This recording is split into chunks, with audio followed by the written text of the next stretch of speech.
Olá a todos, eu me chamo Vitor e hoje nós vamos falar sobre a neurogenética do autismo. Mas inicialmente eu gostaria de me apresentar e explicar o porquê eu abordo sobre esse tema e qual seria a minha relação, né? Qual seria o meu caminho até aqui. Bom, eu sou biomédico, geneticista de formação, eu também cursei a faculdade de biologia, atualmente eu estou cursando a faculdade de medicina. E, como pós-graduação, eu sou mestre em ciência e biotecnologia, doutor em ciência e biotecnologia e especialista em neurobiologia e psicofarmacologia dos transtornos mentais. E com base nessa formação, eu percorri alguns caminhos, né, de estudos sobre o autismo, começando desde a iniciação científica até o presente momento. Bom, na iniciação científica, eu estudei a análise de biomarcadores para a identificação do autismo. No mestrado, eu estudei a identificação de análise de biomarcadores moleculares envolvidos no autismo, aplicando ferramentas de bioinformática ou simulação computacional, como também pode ser referido. Já no doutorado, eu utilizei ferramentas de inteligência artificial para conseguir identificar novas moléculas que podem ser, no futuro, tratamento para o autismo, né?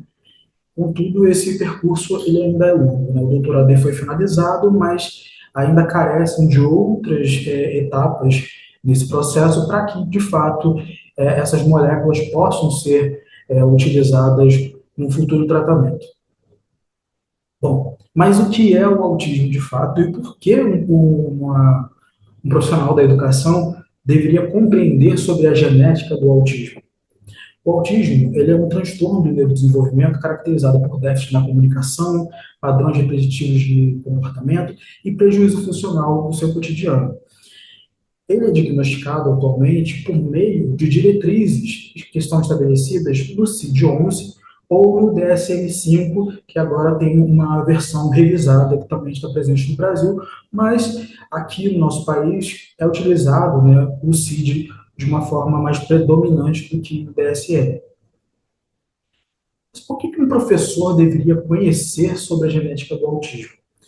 Inicialmente, para desmistificar alguns preconceitos sobre a origem desse neurodesenvolvimento atípico, assim podemos dizer.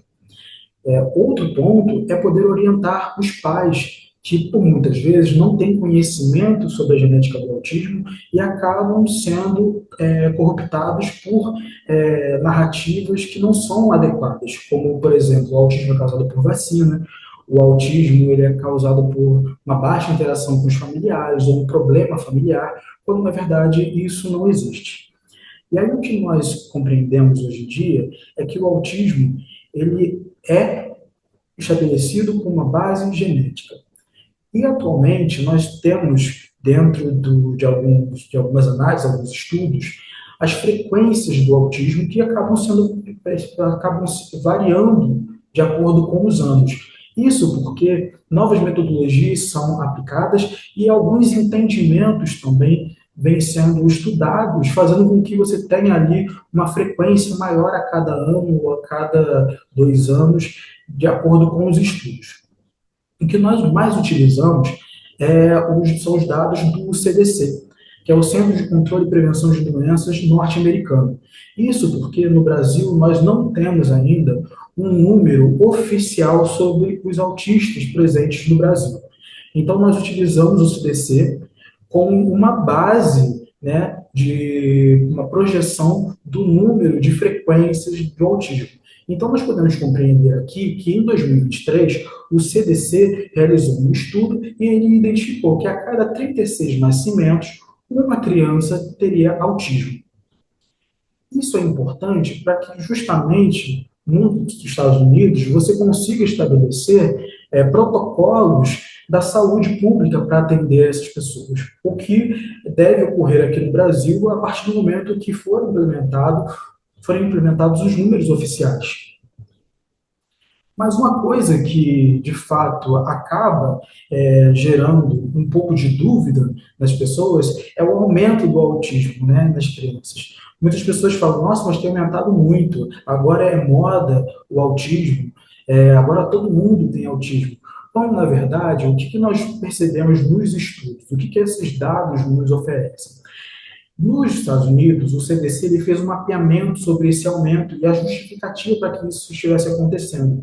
E ele identificou que, na verdade, o que estava de fato acontecendo é que, que eles haviam conseguido mapear mais pessoas negras e latinas nesse estudo e mais meninos. Né? O autismo ele acaba sendo 4 vezes mais frequente em meninos do que em meninas, e esses dados nos mostram que havia uma barreira para o acesso da saúde nos Estados Unidos, das meninas, das pessoas latinas e de negros, o que vem aumentando nos últimos anos, fazendo com que o número de autistas acabe aumentando. É preciso lembrar que nos Estados Unidos não há SUS, então todo esse processo ele é realizado de forma paga, o que dificulta o acesso à saúde. Já um outro estudo, que mapeou também essas justificativas para o aumento do autismo, ele conseguiu evidenciar que há uma mudança cultural e maior clareza sobre o assunto. É preciso notar que antigamente ninguém falava sobre saúde mental, por exemplo. Isso é uma coisa mais recente. Atualmente na internet você consegue verificar que as pessoas falam muito mais sem tabus sobre saúde mental, a importância de cuidar da sua mente, de procurar um especialista, um psicólogo, um psiquiatra ou um neurologista, né, que era uma coisa que antigamente isso não acontecia. Então, essa mudança cultural faz com que mais pessoas procurem os atendimentos, mais pais levem as crianças ao atendimento neuropsicológico, e você tenha uma maior oportunidade de evidenciar se aquela criança tem ou não alguma alteração do neurodesenvolvimento. Outra questão é a mudança de critérios de diagnóstico. Isso é importante porque antigamente os critérios para identificar o autismo eram totalmente diferentes do que nós temos hoje. Logicamente, dentro dos 3 pilares, mas tendo agora uma maior flexibilidade da compreensão do que é o autismo como um espectro, né? Que nem todas as crianças com autismo elas vão se parecer uma com as outras, justamente por esse processo genético que é diferente em cada indivíduo. Outra questão é a troca do diagnóstico, ou o erro diagnóstico. Muitas crianças poderiam ser identificadas como somente TDAH, somente como um DI, por exemplo, e com o passar do tempo foi visto que, na verdade, esses diagnósticos estavam incorretos e eram autismo. Isso faz com que pessoas que antes eram diagnosticadas de uma forma acabem sendo diagnosticadas de outra forma. Esse estudo também do CDC, que é o Centro de Controle e Prevenção de Doenças norte-americano, ele nos evidenciou um outro importante dado, que é 26,7% dos autistas são severos. Esse dado ele não era tão claro na literatura, justamente porque era difícil você correlacionar estudos grandes com os indivíduos que de fato eram autistas severos, ou eram autistas de nível 1 suporte ou nível 2. Mas agora nós temos a compreensão baseada nos estudos norte-americanos que pelo menos 1 a cada 4 autistas tem a forma mais intensa e está mais propenso a ter exigências de suporte, justamente por conta dessa classificação. Mas e no Brasil? Nós não temos um dado mais específico, uma clareza maior da população, mas de acordo com a ONU, foi estimado que pelo menos 2,7 milhões de brasileiros estão dentro do espectro. É importante evidenciar que essa é uma projeção. O número ele pode ser muito maior quando forem estabelecidos critérios, por exemplo, pelo IBGE, de mapeamento de pessoas com autismo. Justamente porque essa projeção ela vai tentar mimetizar a população daquele país, no caso do nosso país, mas não vai ter uma precisão. E através dessa possível futura critérios estabelecidos pelo IBGE, é que nós vamos ter uma compreensão de fato de quantos autistas nós temos no país e quais serão as políticas públicas adotadas para que consigam dar suporte às famílias e às pessoas com autismo. Mas agora falando sobre genética. Eu primeiramente, gostaria de evidenciar que eu vou tentar trazer uma linguagem mais clara, menos aprofundada, justamente pela variedade de pessoas que podem estar assistindo essa palestra, já que o propósito da palestra é justamente para profissionais da educação e não necessariamente da saúde, embora possam ter profissionais dessa área.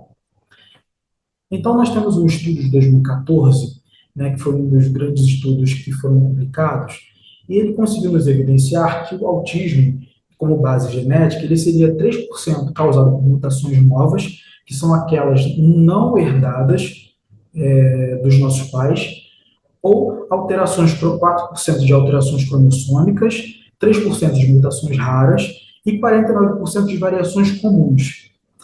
É importante frisarmos essas variantes comuns, justamente porque essas variantes comuns elas estão presentes em toda a população, basicamente. O que acontece é que quando você tem um casal e cada um deles tem variantes comuns, a partir do momento que eles juntam esse background genético, aquela criança ela pode ter um número maior de variantes comuns de predisposição ao autismo e, com base nisso, ela pode ultrapassar esse limiar e desenvolver, enfim, o transtorno do espectro autista. Mas esse estudo, ele nos diz que 41% do autismo seriam de causas desconhecidas, né? Seriam multifatoriais, uma interação ambiental, genética, ou alguma coisa ainda que não havia sido mapeado. Isso lá em 2014. Contudo, em 2019, foi realizado um grande estudo com mais de 2 milhões de pessoas em 5 países diferentes, e esse estudo nos traz um novo percentual, ou seja, 80% do autismo seria herdado dos pais. E aí você me pergunta, mas se é herdado dos pais, por que os pais muitas vezes não têm autismo e o filho tem autismo? Justamente pelo que eu evidenciei antes. Os pais possuem algumas variantes de predisposição, mas não o total de variantes necessárias para ultrapassar esse limiar e desenvolver o transtorno. Mas a partir do momento em que essa criança, né, esses filhos, vêm com um novo background genético, novas recombinações, pode ser que ele ultrapasse esse limiar. Esse estudo também evidenciou que 20% seriam ali de mutações de novo, aquelas que eu mencionei que não são herdadas dos pais, mas que aparecem na criança justamente durante a formação do embrião, onde várias células estão se dividindo e podem ocorrer mutações, que, de novo, que é conhecido, são mutações novas, que a gente chama de novo na genética, que não são herdadas dos pais. E também a união de fatores ambientais. Esses fatores ambientais agiriam justamente no desenvolvimento intrauterino. E aí nós temos, né, alguns fatores que já são bem conhecidos, como o ácido valproico, que é utilizado como estabilizador de humor, que quando utilizado na gestação pode ser que tenha uma criança nasça com há uma predisposição, alguma chance da criança nascer com autismo. Mas esses fatores ambientais são muito baixos. É importante frisar isso. A maior parte da predisposição do autismo é genética. E aqui eu trago uma representação de alguns genes que já foram mapeados, né? Essa base de dados, o Safari Gene, ele concentra mais de 1.000 variações genéticas que estão correlacionadas com o autismo. E aí você me pergunta, caramba, mais de 1.000 variações? Sim, isso até o presente momento. Nós devemos frisar que o ser humano ele possui ali mais ou menos mais de 20.000 genes, né, que são codificados em proteínas e que já foram mapeados através do projeto Genoma Humano. Mas os estudos do autismo, eles ainda estão acontecendo. Outras variantes ainda podem aparecer e apresentarem correlações com o espectro, né? É importante a gente frisar que, muitas vezes, as famílias podem fazer um teste genético hoje, nenhuma variante conhecida ser identificada, mas daqui a 1, 2 anos, uma variante que não foi identificada pode ser que estivesse presente naquele teste daquela criança e foi evidenciada por algum estudo anos depois. Essa é a evolução ainda da tecnologia, né, da tecnologia baseada na genética, e é algo que vem evoluindo muito ao longo dos últimos anos, né? Antigamente, um mapeamento, um sequenciamento genético poderia custar mais de 1 bilhão, 1 milhão de dólares, e hoje em dia você consegue fazer um sequenciamento por R$ 4.000, R$ 10.000, dependendo da empresa. Ainda não é um valor acessível, logicamente, para a realidade da população brasileira, mas é possível evidenciar uma discrepância entre o valor inicial e o valor que atualmente é cobrado. Mas por que uma variante genética ela pode causar alguma alteração no meu neurofuncionamento, na neurogênese, né, que é a construção desse sistema nervoso central? Por que uma variação genética seria tão importante? Justamente porque dentro do núcleo das nossas células, nós temos a informação genética, né, concentrada, que nós realizamos representações de letras como A, T, C, G, e dentro dessa sequência, nós temos justamente a informação necessária para codificar uma proteína, que vai atuar no sistema nervoso central como um receptor ou como uma enzima, e esse processo, quando ele é alterado por uma mutação, que altera ali uma letra dessas que eu mencionei, ou uma sequência de letras dentro de uma sequência de DNA, ele vai ter um impacto que pode ser muito grande ou não. Então, nós temos aqui o DNA no núcleo. Esse DNA ele vai ser transcrito, né, em mRNA, que é o RNA mensageiro, e depois ele vai ser traduzido em uma proteína, e essa proteína ela vai exercer uma função. E aqui, como uma forma de tornar o conhecimento um pouco mais simplificado, nós podemos equiparar o núcleo, essa sequência de informação genética, como uma instrução. E aqui nós temos um mensageiro que ele vai entregar essa informação para que você consiga construir blocos. Então nós temos a instrução, que é a nossa sequência de DNA, nós temos o nosso mensageiro, que é o RNA, que é essa transcrição do DNA, e nós temos um bloco de construção, que é justamente essas proteínas que foram traduzidas e vão exercer alguma função. Então, nós sabemos que, basicamente, nós recebemos metade do material genético da nossa mãe e metade do material genético do nosso pai. E quando essas informações genéticas são unificadas, para de fato dar início à formação do embrião, do zigoto, esse background genético ele pode ter ali conformações que o nosso pai ele não apresentava. Por exemplo, o nosso pai ou a nossa mãe poderia não ter autismo, não poderia não preencher todos os critérios de autismo. Mas essa criança, quando recebeu a união desses dois materiais genéticos, ela pode apresentar essas alterações, tanto no autismo como qualquer outra alteração genética, realizada por base nessa combinação. E aqui eu trago uma outra analogia das mutações, né? Nós temos aqui a casa da mãe Joana. Casa, se eu substituir casa com S por casa com Z, eu ainda compreendo, né, a casa da mãe Joana. Mas se, por exemplo, eu substituir a casa da mãe Joana, substituir esse S de casa por M, vai virar a cama da mãe Joana. A informação ela já é totalmente diferente. E é isso que acontece quando nós temos uma mutação que vai causar algum dano, alguma alteração no neurofuncionamento. Nós temos uma alteração nesses nucleotídeos, nessas letras, que de fato vão impedir até a leitura dessa sequência genética para a formação de proteínas, ou dar seguimento a uma síntese de uma proteína totalmente diferente, que não vai exercer aquela função desejada. E essa alteração, ela vai impactar nesse neurofuncionamento.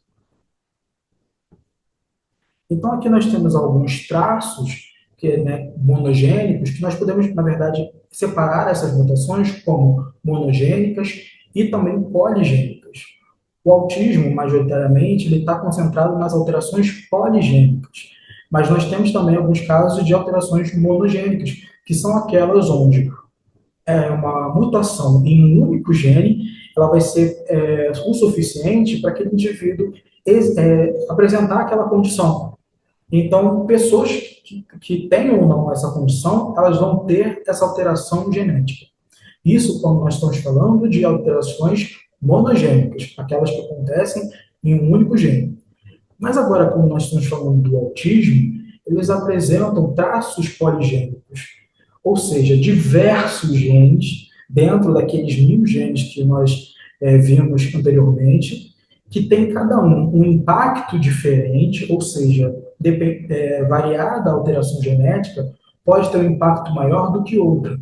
E quando há a união desses materiais genéticos do pai e da mãe, é que esse indivíduo vai ter uma expressão diferente e pode apresentar o autismo ou não. Então, alguns genes vão ter um impacto maior do que outros, alguns genes podem ainda não ser conhecidos por terem impacto nessas características, conforme mencionei, né? O teste foi realizado hoje, mas dentro da nossa perspectiva, da nossa tecnologia, da nossa realidade, ainda não é conhecida aquela alteração. Mas futuramente pode ser que aquela alteração, de fato, ela seja correlacionada ao autismo. E as pessoas vão ter esse conhecimento futuramente. E alguns genes, eles podem afetar a maneira como outros genes funcionam, que é justamente alterando a expressão desses outros genes. Aqui nós temos o modelo de Copos, que é um modelo utilizado justamente para exemplificar esse impacto genético quando nós temos ali a representação dos dois pais, onde cada um apresentam variantes genéticas, mas eles não cruzam o limiar. Aqui, como vocês podem ver, nós temos um limiar, e esse limiar é justamente o que exemplifica, né, a manifestação do autismo. Então, nós temos um pai e uma mãe, e eles carregam variantes genéticas do autismo, mas eles não ultrapassaram o limiar para desenvolver o transtorno. Contudo, quando eles têm filhos, nós já podemos ver abaixo que duas crianças ultrapassam esse limiar. As outras duas crianças, né, elas não apresentam autismo, mas elas também carregam variantes genéticas, o que pode ser que os netos, né, possam apresentar autismo dependendo dos parceiros desses indivíduos. Mas nós temos aqui variantes de alto impacto, variantes de baixo impacto e fatores ambientais também que são representados nessa figura.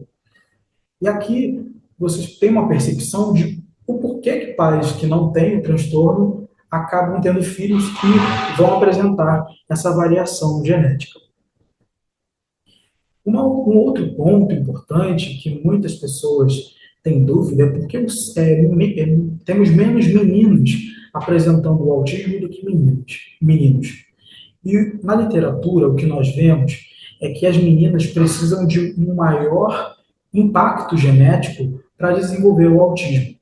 Ou seja, elas precisam ter mais alterações genéticas para o desenvolvimento, para ultrapassar esse limiar e apresentar esse transtorno. O que difere dos meninos?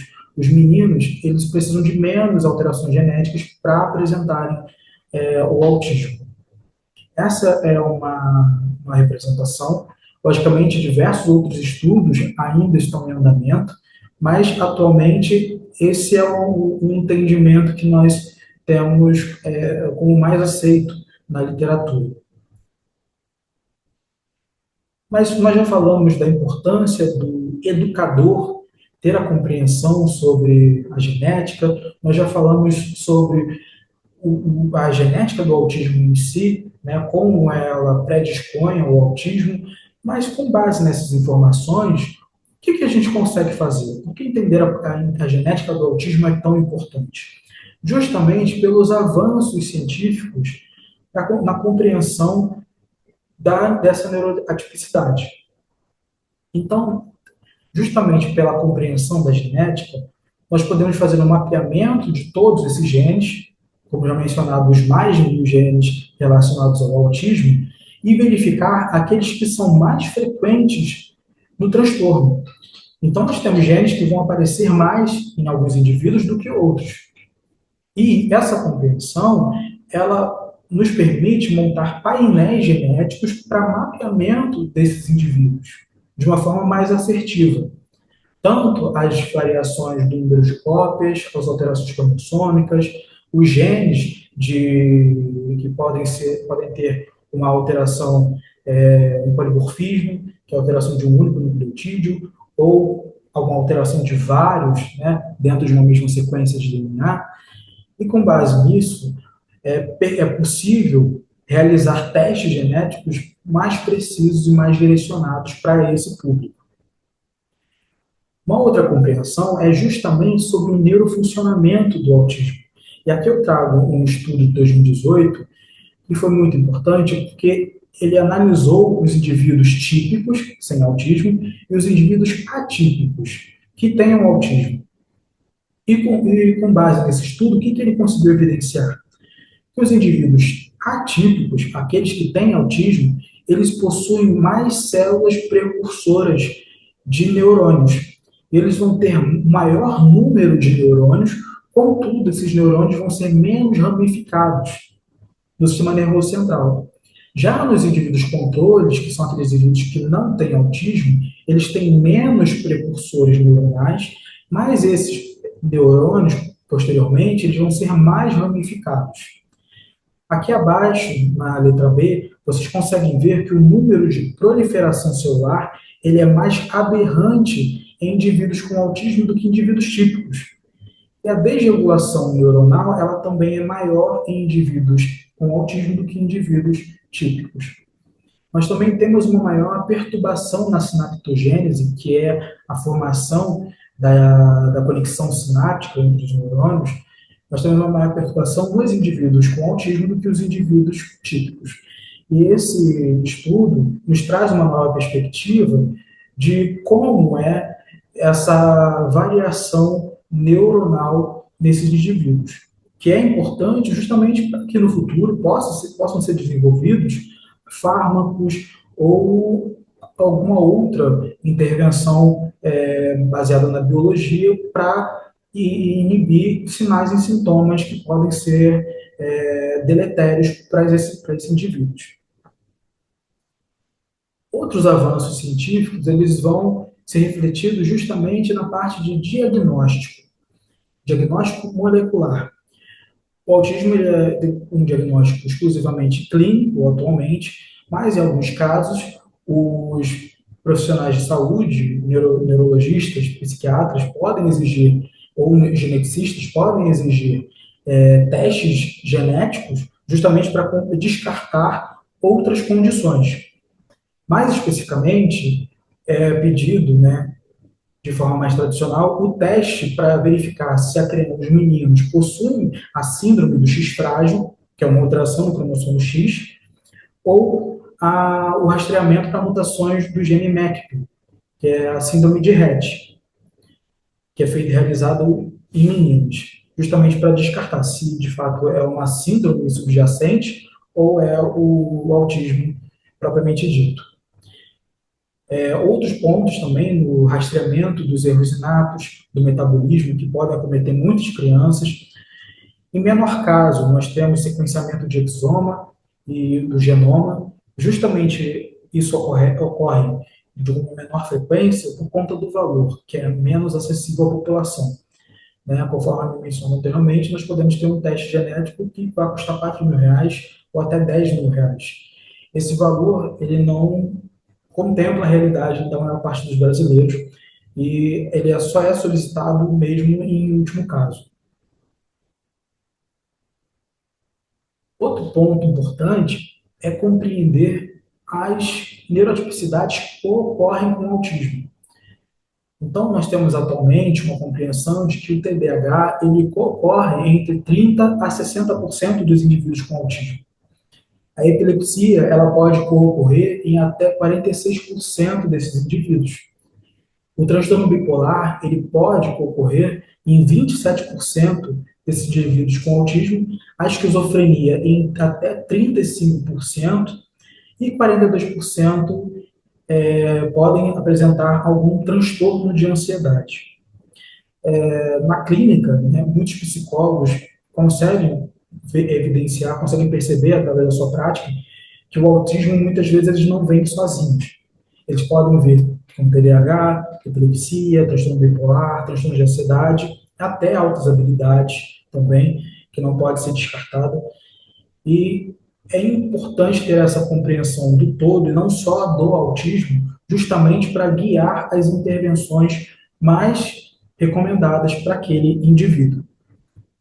Isso porque, a partir do momento que eu trato um indivíduo autista e acabo descartando totalmente que ele tem epilepsia, por exemplo, esse indivíduo ele não vai ter uma melhora do seu quadro, mesmo que ele tenha algumas intervenções, como ABA, entre outros.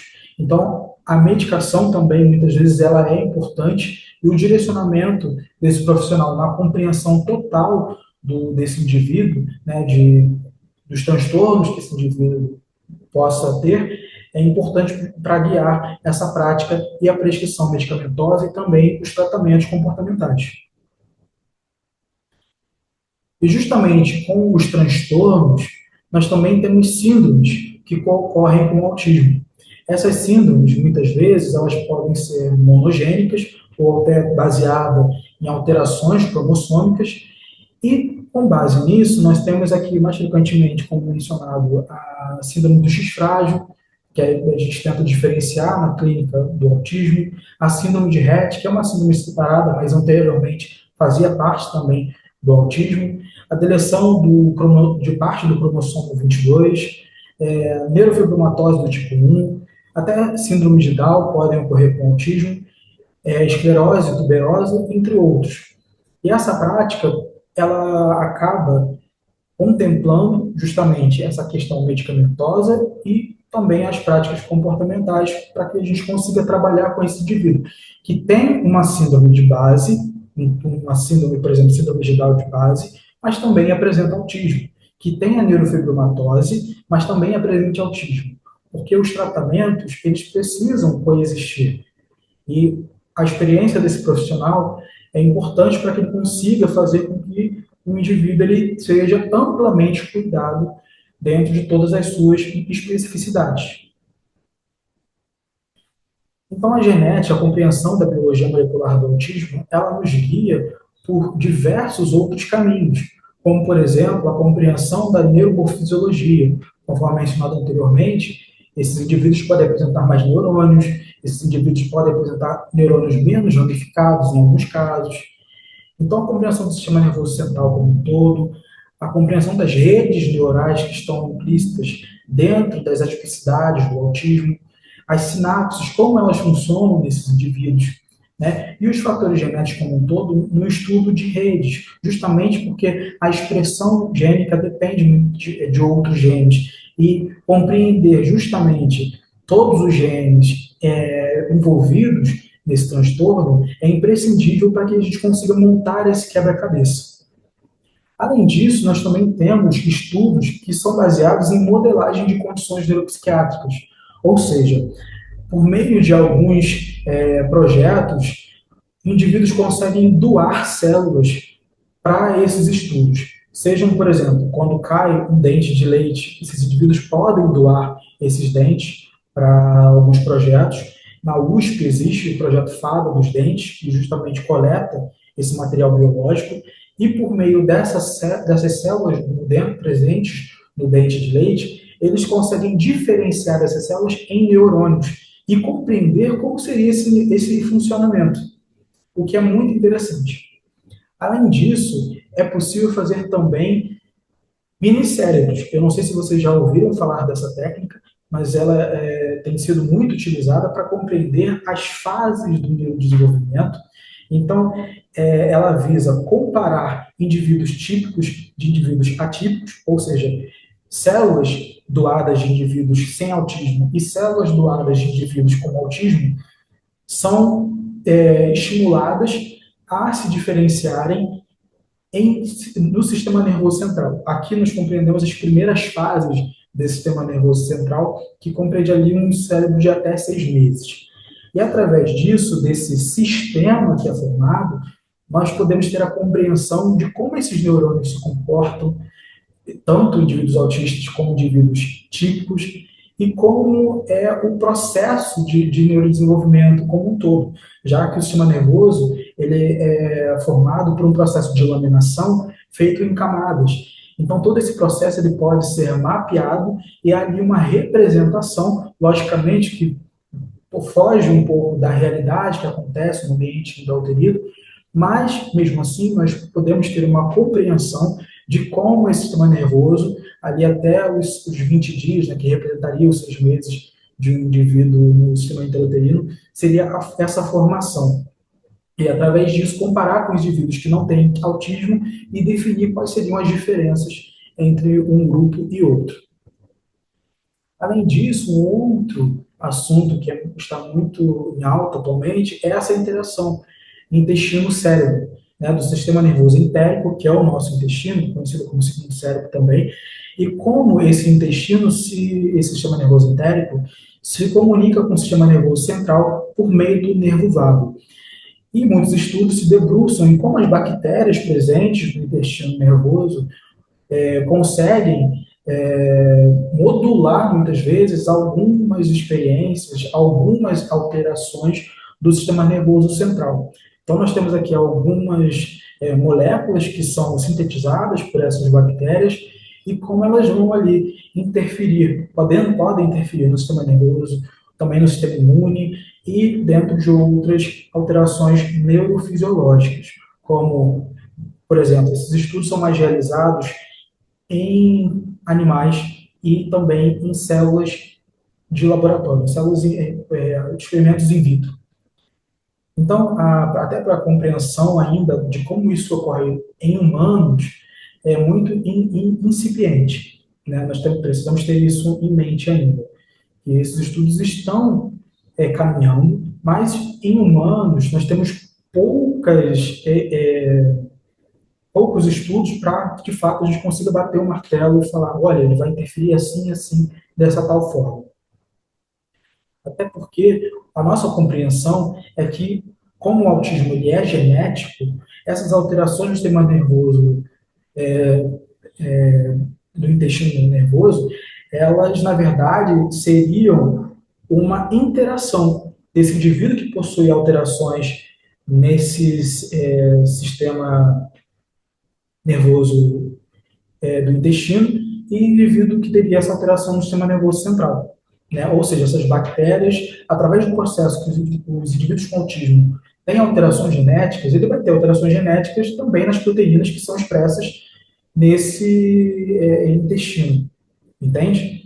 Nesse sistema nervoso. E, com base nessas alterações genéticas e a interação com as bactérias, esses indivíduos podem apresentar essas alterações no sistema nervoso central.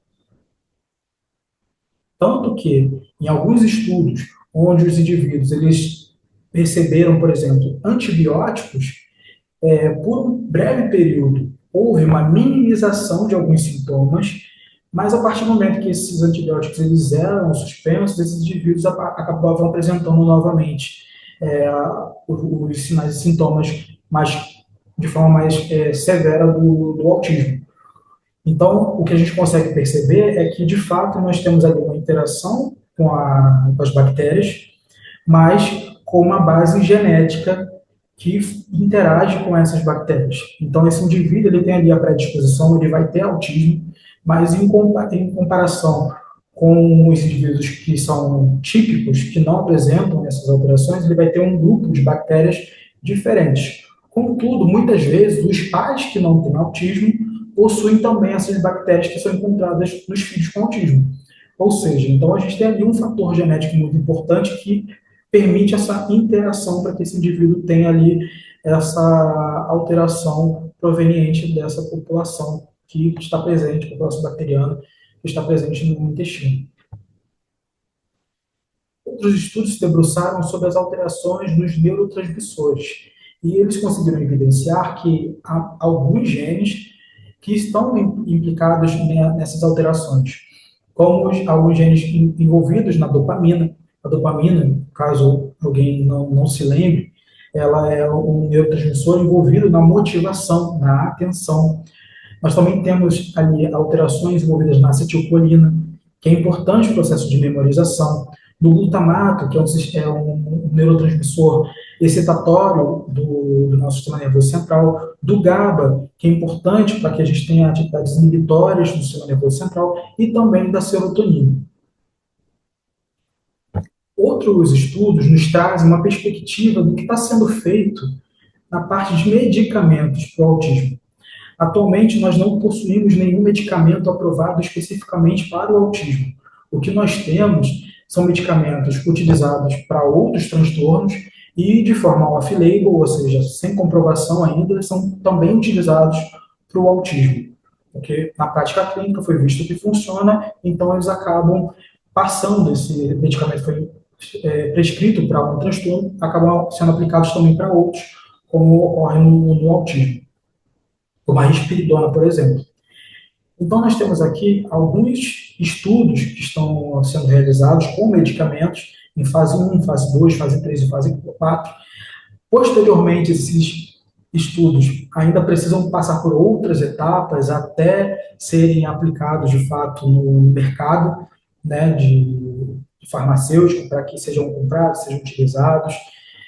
Muitos estudos eles passam por essas fases, né, pré-clínicas e depois clínicas, depois um acompanhamento por algum tempo, até conseguir, de fato, consolidar que esses fármacos vão conseguir ser utilizados para o autismo sem que tenha outros efeitos muito deletérios. Logicamente, é preciso frisar que todo medicamento ele pode apresentar efeito adverso.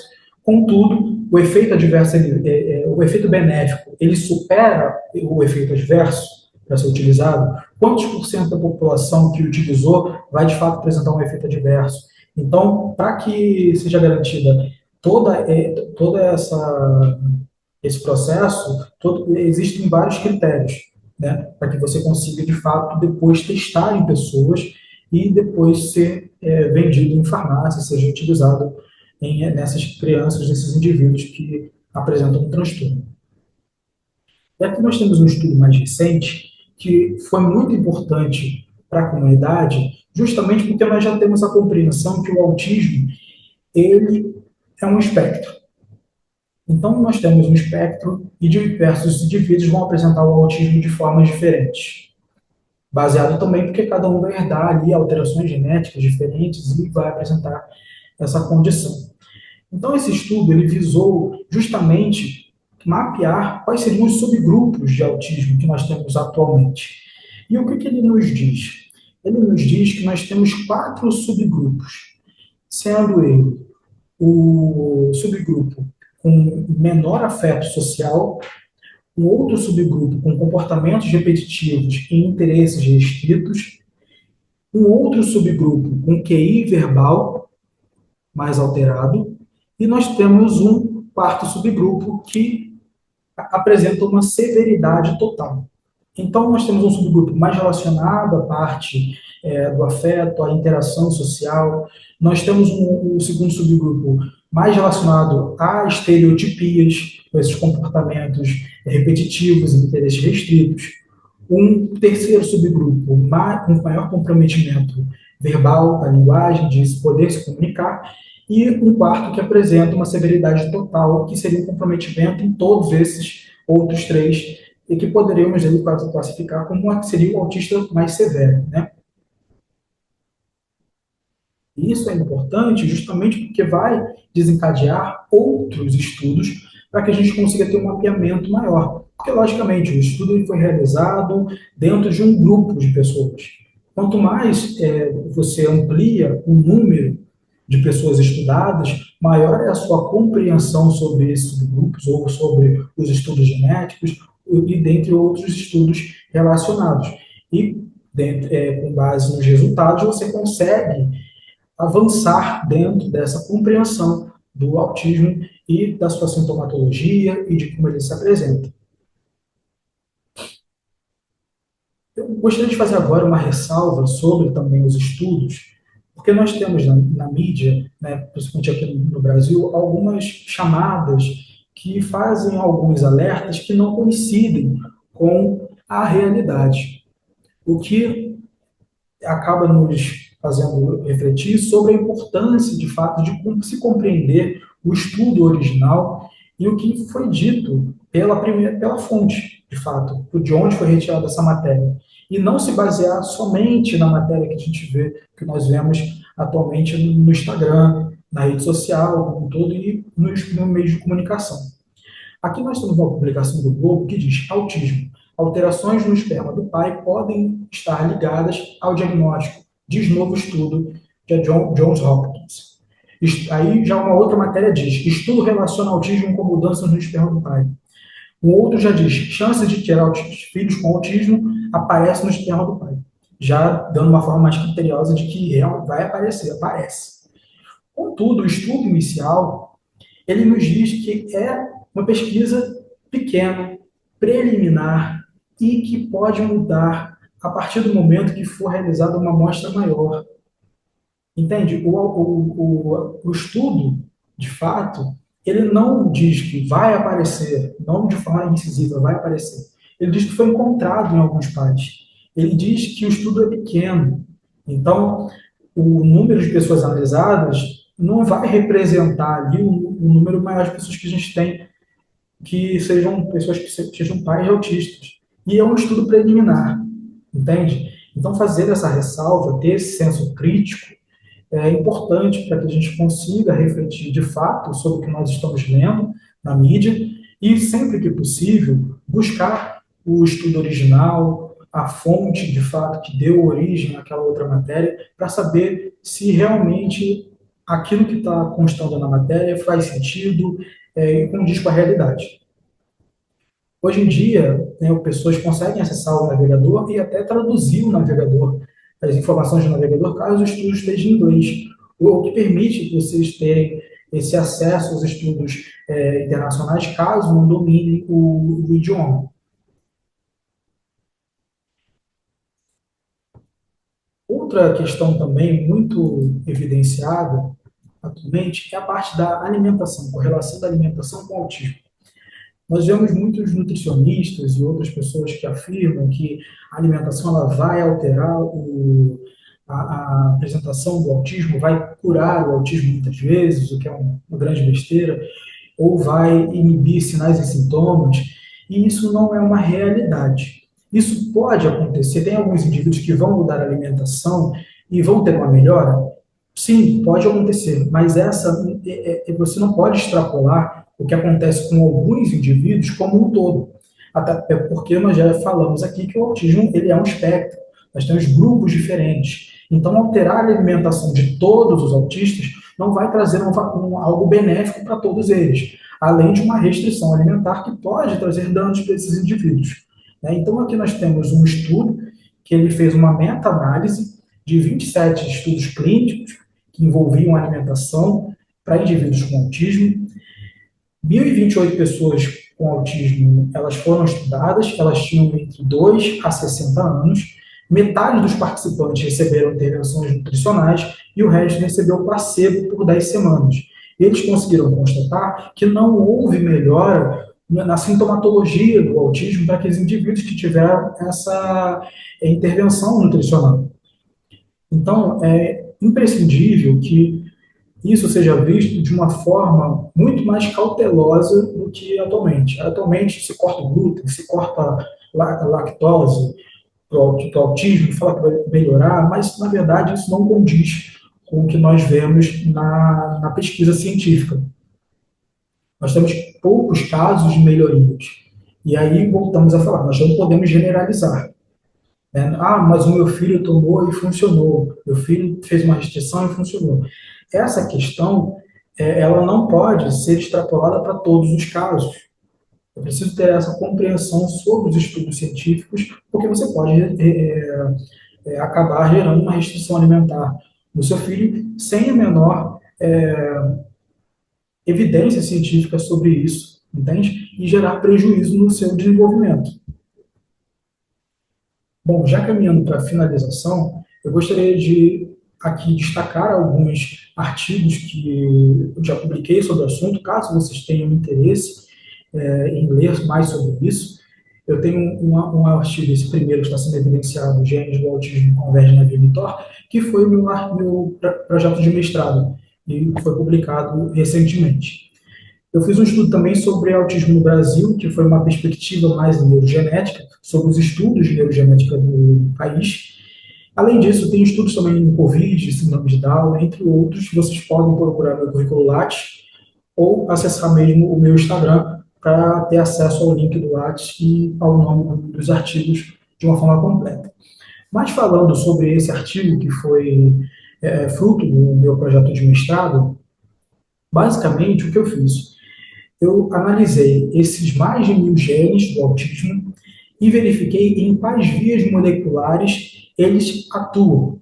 E com base nessa convergência, eu consegui identificar que o autismo, os genes do autismo convergem em uma via chamada mTOR. Essa via ela é muito importante porque ela participa do processo de neurogênese, sinaptogênese, biogênese mitocondrial, poda neural e também está implicado na sintomatologia do autismo. Isso porque alguns outros estudos que realizaram estudos em camundongos, realizaram pesquisas em camundongos, eles inibindo a via mTOR, eles conseguiram reduzir a sintomatologia do autismo. Ou seja, toda essa relação, tanto dos genes que eram sindrômicos, como genes envolvidos no autismo não sindrômico, eles convergem para essa via mTOR e alguns estudos em camundongos já demonstraram que a inibição dessa via pode resultar em melhorias para esses indivíduos.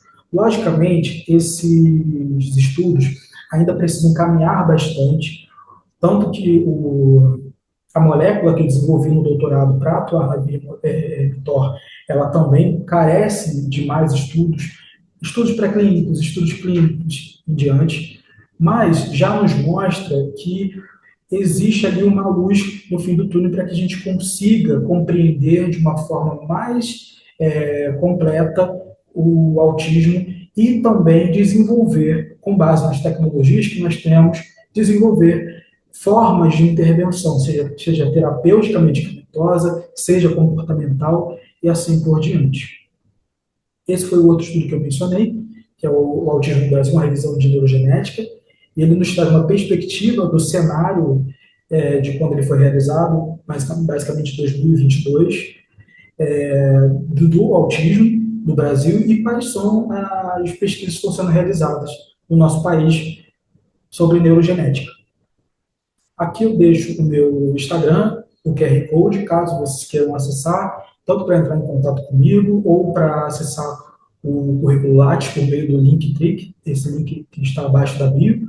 Por meio deles, vocês conseguem acessar o meu currículo Lattes ou também o Google Acadêmico para conseguir acessar os artigos.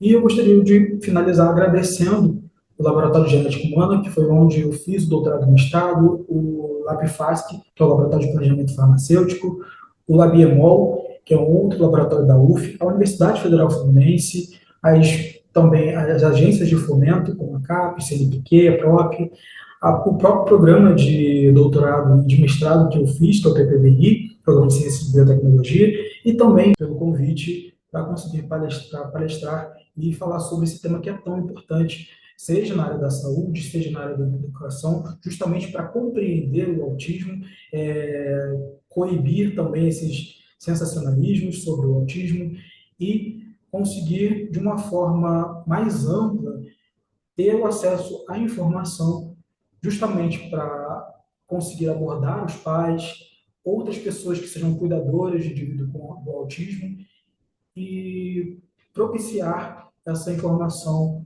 mais fidedigna do que de fato é o autismo e das perspectivas, né, atuais que nós temos na ciência como um todo para o avanço dos tratamentos e afins. Bom, muito obrigado.